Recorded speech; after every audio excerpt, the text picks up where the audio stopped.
اس سے پہلے سورہ آل عمران کی بہت ساری آیتوں کا خلاصہ پیش کیا گیا۔ ابھی اپنے سامنے جو آیت کریمہ ہے، یہ آیت کریمہ کب نازل ہوئی؟ 3 قول پائے جاتے ہیں اس میں۔ پہلا قول یہ ہے کہ حضور صلی اللہ علیہ وسلم نے، چونکہ مدینہ طیبہ کے اندر حضور صلی اللہ علیہ وسلم کی آمد مدینہ سے پیشتر بہت سارے یہودی آباد تھے، بہت سارے یہودی آباد رہے، اور وہ حضور صلی اللہ علیہ وسلم کے بارے میں کما حقوق جانتے بھی رہے، تورات کے بارے میں بھی کافی علم تھا۔ تو جب حضور مدینہ طیبہ آئے تو ایک بار اتفاق ایسا ہوا کہ ایک یہودی کا مقدمہ حضور صلی اللہ علیہ وسلم کی بارگاہ میں پہنچا۔ آقا علیہ السلام نے یہودی علماء کو بلا کر اس تعلق سے فرمایا کہ تورات کے اندر کیا ہے۔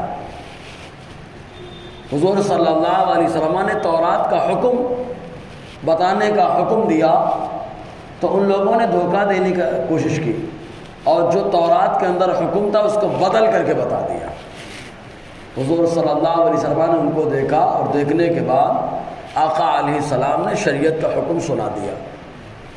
حکم سنا دیا، اور وہ لوگ کیا اس گمان میں تھے کہ ہم نے غلط مسئلہ بتایا ہے، لیکن برجستہ بتایا، برملا بتایا، فی البدی فوراً بتا دیا، تو اب تو ہماری تعریف ہونی چاہیے۔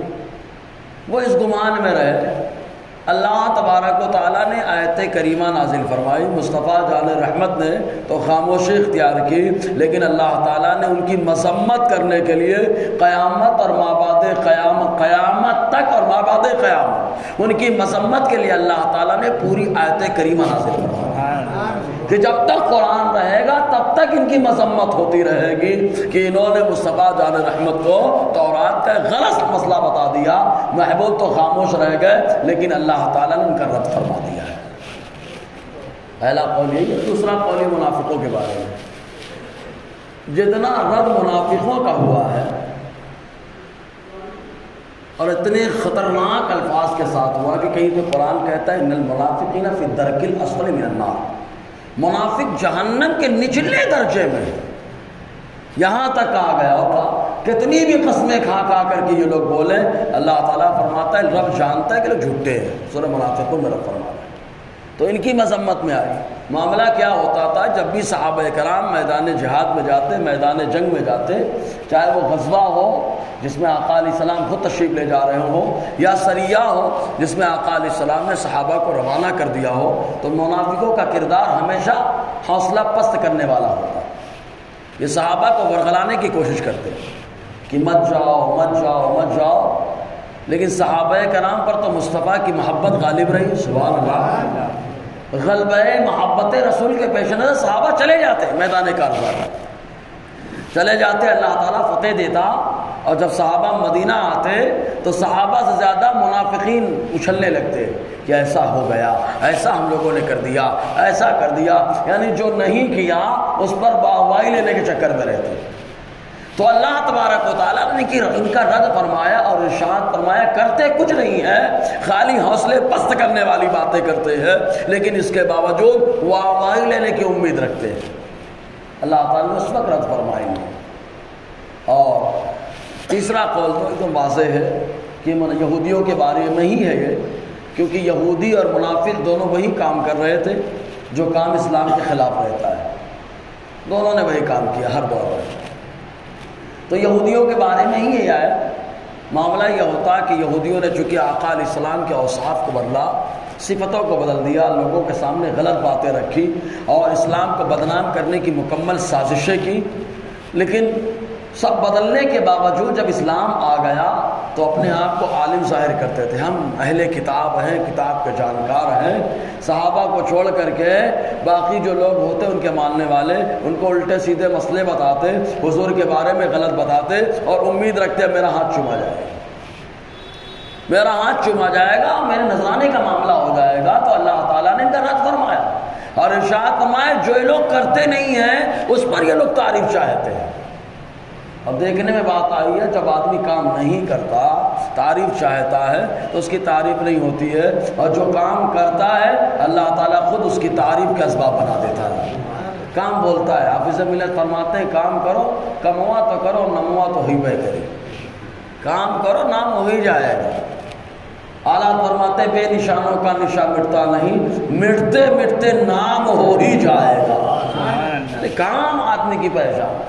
تو اللہ تبارک و تعالیٰ آیت کریمہ میں ارشاد فرماتا ہے وَلَا تَحْسَبَنَّ الَّذِينَ يَفْرَحُونَ بِمَا آتَوْا، محبوب ہرگز گمان نہ کرے ان کے بارے میں جو خوش ہوتے ہیں اس پر جو ان کو ملا، یعنی جو پائے تورات کا علم، انجیل شریف کا علم، جو ان کے پاس حکمت تھی بہت۔ ارے اتنی نعمتیں کس کو ملی جتنی نعمتیں یہودیوں کو ملی۔ ایک بات اور بتا دیں، آپ گوگل وغیرہ میں سرچ کریں گے کہ اپلیکیشن یہودیوں کی طرف سے چل رہا ہے، خالی آپ ڈالیے یہودی کس کا نام ہے تو وہ لوگ یعقوب علیہ السلام کا نام بتا رہے ہیں، باقاعدہ گوگل وغیرہ پہ سرچ کریں گے تو یہ آتا ہے۔ جبکہ یہودی جو ہے یعقوب علیہ السلام کا نام ہی نہیں ہے، یعقوب علیہ السلام کا نام یعقوب ہے، لقب اسرائیل ہے۔ آپ کے 12 بیٹے ہوئے، ان بیٹوں میں سے بڑے بیٹے کا نام یہودا تھا، اور اس یہودا کی طرف نسبت کرتے ہوئے یہودی کہا جاتا ہے۔ اور یہ یہودی اس وجہ سے کہ یہاں تھا یہودا کا معنی ہوتا ہے لوٹنا، یہ لوگ بار بار غلطی کرتے، بار بار توبہ کرتے، بار بار غلطی کرتے، بار بار توبہ کرتے، اس وجہ سے ان کو یہودی کہا جاتا ہے۔ لیکن یہودی کی طرف منسوب کر دیا ان لوگوں نے گوگل وغیرہ میں، حتی یعقوب علیہ السلام کی طرف۔ سمجھ رہے نہیں؟ بڑی حکمت سے ابھی تو نہیں کچھ بول رہے ہیں کیونکہ لوگوں کا تعلق قرآن سے مضبوط ہے، احادیث سے مضبوط ہے۔ آگے چل کے پوری قوم جب گوگل پہ ڈیپینڈڈ ہو جائے گی تو گوگل کا معنی چشمہ ہوتا ہے، تو یہودی جیسا چشمہ لگائے گا ویسا ہمارے پاس علم آئے گا، یہ ٹارگٹ ہے۔ تو قرآن سے رشتہ بہرحال مضبوط ہونا چاہیے جی۔ تو اللہ تعالیٰ فرماتا ہے محبوب ہرگز گمان نہ کریں ان کے بارے میں جو خوش ہو رہے ہیں اس پر جو انہیں ملا۔ وَيُحِبُّونَ أَن يُحْمَدُوا بِمَا لَمْ يَفْعَلُوا، اور وہ یہ چاہتے ہیں کہ ان کی حمد کی جائے اس پر جو انہوں نے نہیں کیا ہے۔ یہاں ایک نقطہ دینا چاہتا ہوں، حمد کس کی ہوتی ہے؟ حمد کس کی ہوتی ہے؟ اللہ تعالیٰ کی۔ اور یہاں اللہ تعالیٰ کیا فرما رہا ہے؟ أَن يُحْمَدُوا، یہودیوں کی حمد ہو، یہودیوں کی حمد ہو۔ تو حمد ہماری زبان میں عام طور سے تعریف جو اللہ تعالیٰ کے لیے ہوتی ہے اسی کو حمد کہا جاتا ہے، لیکن جس کی حمد ہوتی ہے وہ یا تو محمود ہوتا ہے اور یا تو وہ محمد ہوتا ہے۔ بولے یہ حمد کیونکہ مصدر ہے، مصدر سے جب بھی ناؤن بنے گا اس میں مفعول جس کی خوب تعریف کی جائے تو یا تو محمد بنتا ہے یا محمود بنتا ہے۔ تو اللہ تعالیٰ نے اپنے محبوب کو محمد بنا دیا اور خود اپنا نام محمود دنیا کو بتایا، اور خود اللہ تعالیٰ نے محمود نام اپنے محبوب کو عطا فرمایا ہے حمد۔ تو وہ یہ چاہتے ہیں کہ ان کی تعریف کی جائے اس پر جو انہوں نے نہیں کیا ہے، جو انہوں نے نہیں کیا ہے۔ جیسے آج کے دور میں بات آتی ہے بولے ختم نبوت پہرا کس نے دیا ہے؟ ختم نبوت پہرا کس نے دیا ہے؟ اس کو سمجھے بیٹھے دماغ سے۔ تو ختم نبوت پہرا کس نے دیا؟ تو باقاعدہ بولیں گے کہ وہ بازو پارٹی، سمجھے آپ؟ بازو پارٹی سمجھے؟ بازو پارٹی بولیں گے ہم نے ختم نبوت بہت کام کیا، بہت کام کیا، بہت کام کیا۔ اے بھیا، جب آپ کے عالموں نے کتاب لکھی کہ حضور کے بعد نیا نبی آ سکتا ہے، پیدا ہو جائے تو کوئی فرق نہیں پڑتا، اس وقت بتاؤ کوئی تھا جو نبوت کا دعویٰ کر رہا تھا؟ کون تھا اس وقت نبوت کا دعویٰ کرنے والا؟ اس کے بعد آیا ہے قادیانی، تو تم نے پہرا کیسے دیا؟ یہ تو پہرا نہیں کیا، یہ حملہ کیا ہے۔ سمجھنے والی بات ہے بھائی، پہرا وہ دیتا ہے کہ جو چاروں طرف شرارت ہو رہی تو کھڑا ہو جائے، سمجھ رہے کہ نہیں؟ تو آپ تو نیا معنی بتا کر کے کہ آخری نہیں ہے، افضل معنی ہے، بذات معنی ہے، اور آخری معنی یہ معنی بتانا کہ حضور کا زمانہ انبیاء سابق کے زمانے کے بعد ہے، آپ سب میں آخری نبی ہے، بولے یہ معنی بتانا عوام کا خیال ہے۔ بولو معاذ اللہ، عوام کا خیال ہے یہ معنی بتانا کہ حضور آخری نبی، عوام کا خیال ہے۔ اگر عوام کا خیال ہے تو مصطفیٰ نے کیا فرمایا؟ انا خاتم النبی لا نبی بعدی، میں آخری نبی ہوں، میرے بعد کوئی نبی نہیں ہے۔ بولو سبحان اللہ یار، حضور فرما رہے میرے بعد کوئی نبی نہیں ہے۔ اب یہ معنی بتانا مصطفیٰ کا کام، جب مصطفیٰ نے بتا دیا تو آپ نے مصطفیٰ کو عوام میں شامل کر دیا ہے۔ گستاخی ہوئی کہ نہیں ہوئی؟ پھر بول رہے ہیں کہ نیا معنی بتانا اہل فہم پر روشن ہوگا، مطلب نیا معنی لانا یہ اہل فہم، آخری معنی چھوڑ کر کے دوسرا معنی لے کر کے آؤ تو اہل فہم اور سمجھدار، اور جو پرانا معنی لے کہ حضور آخری نبی ہے تو وہ سمجھدار نہیں. سمجھنے والی باتیں ہیں، سمجھنے سے پہرا دینا نہیں ہوگا، یہ حملہ کرنا ہوگا. تو جو کام نہیں کیے، یہودی بھی چاہتے ہیں اسی پہ تعریف کی جائے ان کی، اور یہودی کی نسل بھی چاہتی ہے کہ وہی پہ تعریف کی جائے ان کی. تو اللہ تعالیٰ فرماتا ہے وہ چاہتے ہیں ایحمدوا بما لم یفعلوا، کہ ان کی تعریف کی جائے اس پر جو انہوں نے نہیں کیا. فلا تحسبنهم بمفازۃ من العذاب، تو آپ انہیں عذاب سے کامیاب بالکل نہ سمجھیں. یہ عذاب سے بچنے والے نہیں ہیں، عذاب سے بچنے والے نہیں ہیں، چاہے یہود ہوں یا یہود کے فالوورز، عذاب سے بچنے والے اللہ تعالیٰ فرماتا ہے. اچھا، عذاب لفظ سننے کے بعد ڈر لگتا ہے نا کہ اللہ کا عذاب عذاب عذاب، حالانکہ یہ بنا کس سے؟ عذبن. عذبن کا معنی تو بڑا پیارا تھا. کیا معنی تھا؟ میٹھا پانی. عذب میٹھا پانی کو کہا جاتا ہے، کیونکہ جب آدمی کھارا پانی پیتا ہے تو اس کی پیاس نہیں بجھتی ہے، پیتا چلا جاتا ہے پیتا چلا جاتا ہے، اور میٹھا پیتا ہے تو پیاس بجھ جاتی ہے. پیاس بجھ جاتی ہے تو اب وہ دوبارہ نہیں چاہتا ہے، بس جتنا ہو گیا ٹھیک ہے. تو عذاب کا عذاب اسی لیے کہا جاتا ہے کہ ایک بار جو عذاب جھیل لیتا ہے تو دوبارہ عذاب نہیں چاہتا، دوبارہ نہیں چاہتا عذاب، کہ عذاب اتنا خطرناک ہوتا ہے. اور اللہ تبارک و تعالیٰ کا عذاب، حضرت موسیٰ علیہ السلام کہتے ہیں مولا اگر تو جنت کو بناتا جہنم کو نہیں بناتا تو کتنا اچھا ہوتا. اللہ تعالیٰ فرماتا ہے موسیٰ اگر میں جنت کو بناتا جہنم کو نہیں بناتا تو میرے عذاب سے کون ڈرتا. جہنم کو اللہ نے بنایا تاکہ لوگوں کو عذاب کا احساس ہو. پہلی بات جب جبرائیل جہنم کو دیکھ کے آئے تو آقا کی بارگاہ میں مسکرائے نہیں ہیں، مسکرائے نہیں، اتنا خطرناک معاملہ ہے. تو اللہ تعالیٰ فرماتا ہے محبوب ہرگز گمان نہ کرے کہ یہ جہنم سے کامیاب، عذاب سے کامیاب ہونے والے ہیں، بچنے والے ہیں. اس کے بعد اللہ تعالیٰ فرماتا ہے بلہم عذاب الیم، انہی کے لیے دردناک عذاب ہے، انہی کے لیے دردناک عذاب ہے. یہاں پر دو لفظ ہیں، جیسے بولتے ہیں ایاک نعبد، ہم تیری ہی عبادت کرتے ہیں نا، تجھی سے مدد مانگتے ہیں، تو حسر ہو گیا. ویسے یہاں ہوگا وَلَهُمْ عَذَابٌ عَلِيمٌ، انہی کے لیے دردناک عذاب ہے، انہی کے لیے دردناک عذاب ہے. کیوں؟ اس لیے کہ اگر ایمان والا گیا تو پاک ہونے کے لیے جائے گا، پاک صاف ہونے کے لیے، اور کافر گیا تو خطرناک دردناک عذاب میں جائے گا، کیونکہ وہ ہمیشہ کے لیے عذاب ہوگا. وَلِلَّهِ مُلْكُ السَّمَاوَاتِ وَالْأَرْضِ، اور اللہ ہی کے لیے ساتوں آسمان اور زمین، آسمانوں اور زمین کی بادشاہت ہے. زمین و آسمان کا بادشاہ اللہ تبارک و تعالیٰ ہے. 7 زمین 7 آسمان. فرق اتنا ہے کہ اللہ تبارک و تعالیٰ نے جو ہے 7 آسمان بنائے تو دونوں آسمانوں کے درمیان 7 آسمان میں ہر آسمان 2 آسمانوں کے مابین 500 سال کی دوری کو رکھا ہے. لیکن جو اللہ تبارک و تعالیٰ نے زمین بنائی تو 7 زمین آپس میں ملی ہوئی ہے جیسے پیاز کے چھلکے جو آپس میں ملے ہوئے ہیں. بس یہی فرق ہے اللہ تبارک و تعالیٰ جو بنایا ہے. تو اللہ تعالیٰ فرماتا ہے اللہ ہی کے لیے آسمانوں اور زمین کی بادشاہت ہے. یہ سوال یہ پیدا ہوتا ہے جب اللہ کے لیے بادشاہت ہے تو حضرت سلیمان کے لیے بادشاہت ہے کہ نہیں ہے؟ پھر سوال اور حسر ہے اللہ کے لیے ہی، کس کے لیے؟ اللہ ہی کے لیے آسمانوں اور زمین کی بادشاہت ہے. حسر تو حضرت سلیمان علیہ السلام کے لیے بادشاہت ہے کہ نہیں؟ بخت نصر کے لیے بادشاہت ہے کہ نہیں؟ اسکندر رومی کے لیے بادشاہت ہے کہ نہیں؟ یہ وہ ہے جنہوں نے پوری دنیا پہ حکومت کیا، تو ان پہ ان کی بادشاہت مانے کہ نہ مانے؟ اگر مانیں گے تو شرک اللہ ہی کے لیے ہے، دوسرے کے لیے ہی نہیں ہے. یہ حسر ہو جا رہا ہے جیسے ایاک نعبد و ایاک نستعین ہے. بولے حضرت تجھی سے مدد مانگتے ہیں، دوسرے بولے مدد نہیں لے سکتے. تو اللہ ہی کے لیے بادشاہت ہے، دوسرے کے لیے بھی کیسے ثابت کر رہے ہیں؟ سمجھ میں آ رہا ہے کہ نہیں آ رہا ہے؟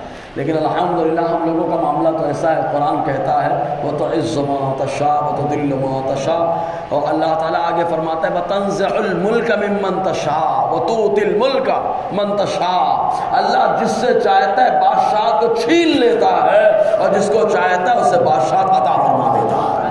ہمارا نظریہ قرآن کی دونوں آیتوں کا، اصل بادشاہ اللہ ہے، اور جو دنیا میں ہو رہا ہے بادشاہ انہیں اللہ تعالیٰ نے بادشاہ بنا دیا ہے. اور ایسا بادشاہ کہ تخت پر بیٹھ رہا ہے، ہوا کو حکم دے رہے ہیں، ہوا لے کے اڑ رہی ہے. بولو یار، ہوا لے کے اڑ رہی ہے. قرآن میں ہے کہتا ہے ہوا لے کر کے تخت اڑ رہی ہے. دنیا آج بولتی ہے ہوائی جہاز بنا. میں نے کہا سلیمان علیہ السلام نے بہت پہلے بنا کر بتایا ہے, بہت پہلے بنا کر بنایا ہوائی جہاز, تخت اڑ رہا ہے. اللہ نے ایسا بادشاہ بنایا. تو جو اللہ کا بنایا وہ بادشاہ ہوتا ہے, پاورفل ہوتا ہے. تو اللہ تعالیٰ نے سلیمان علیہ السلام کو بادشاہ بنایا تو اتنا پاورفل بنایا. تو اب ذرا سوچیں اللہ تعالیٰ نے اپنے محبوب کو کیا بنایا. خود رب فرماتا ہے کلہم یطلبون رضائی وانا اطلب رضاک یا محمد صلی اللہ علیہ وسلم. اللہ تعالیٰ فرماتا ہے ساری مخلوق میری خوشی چاہتی ہے اور اے مصطفیٰ پیارے میں تمہاری خوشی چاہتا ہوں. سبحان اللہ. اللہ فرماتا ہے تمہاری خوشی میں چاہتا ہوں. خدا کی رضا چاہتے ہیں تو عالم اور خدا چاہتا ہے رضائے محمد صلی اللہ علیہ وسلم. تو اللہ کی بادشاہت ہے. واللہ علی کل شیء قدیر, اور اللہ ہر چاہے پہ قادر ہے. ہم نے چاہے کا ترجمہ کیوں کیا؟ کیونکہ شے مصدر ہے. شے مصدر یا تو مشی کے معنی میں یا شائن کے معنی میں. مشی مطلب چاہا ہوا, تو جو اللہ نے چاہا اس پر وہ قادر ہے. اور اگر شے شائن کے معنی میں ہو تو معنی یہ کہ اللہ جس چیز کو چاہنے والا ہے اس پر قادر ہے. اب یہاں پہ دو چیزیں ہیں. اللہ تعالیٰ کے لیے کبھی کبھی ہم جب بتاتے ہیں اللہ ممکن پر قادر ہے, واجب اور محال پر قادر نہیں ہے.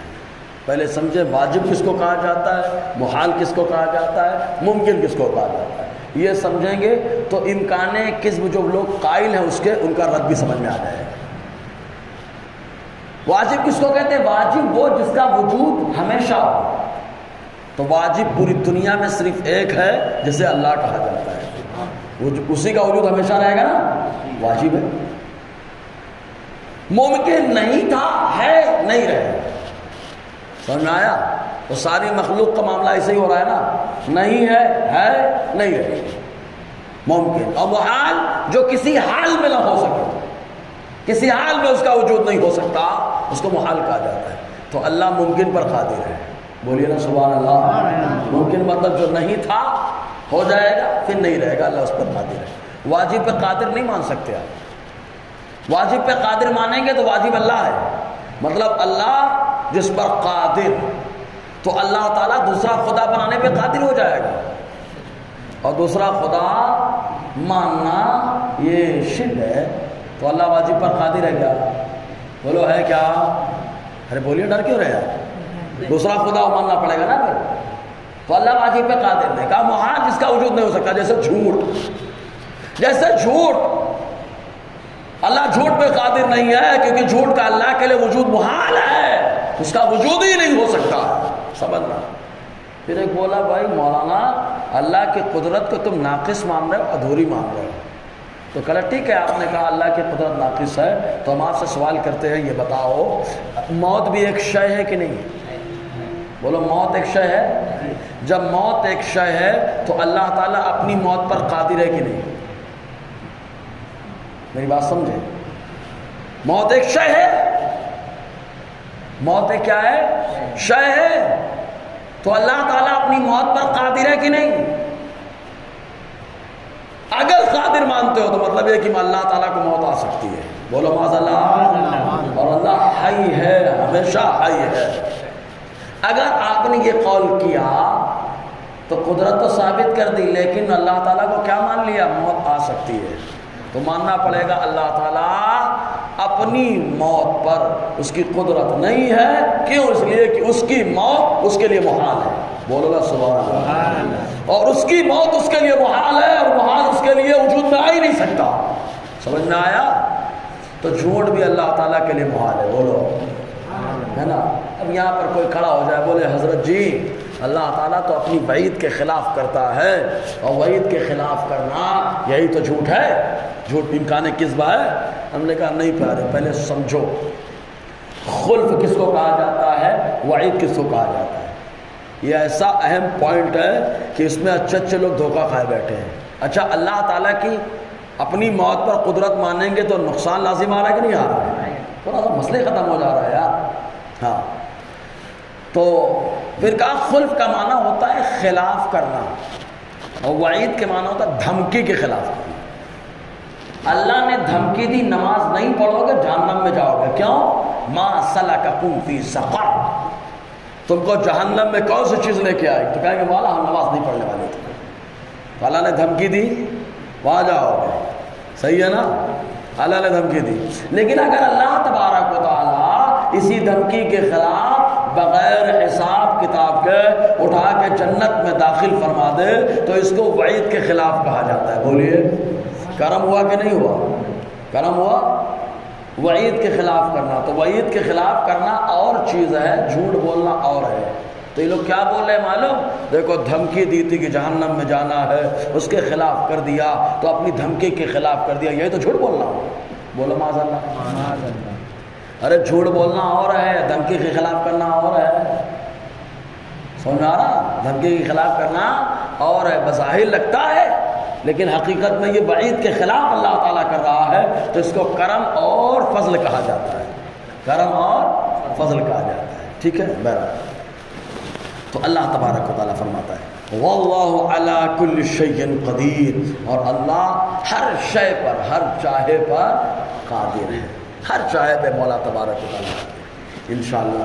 اور آگے گفتگو رہے گی کہ اللہ تعالیٰ نے آسمان کو کیسے بنایا، پھر زمین کو کیسے بنایا، رات کا آنا، دن کا جانا، یہ سب کیا معاملات ہیں. اس میں اللہ تعالیٰ کی قدرت کی کیسی نشانی سمجھ میں آتی ہے انشاءاللہ اسی پر روشنی رہے گی. اللہ تعالیٰ ہم سب کو فیضان قرآن برکات قرآن سے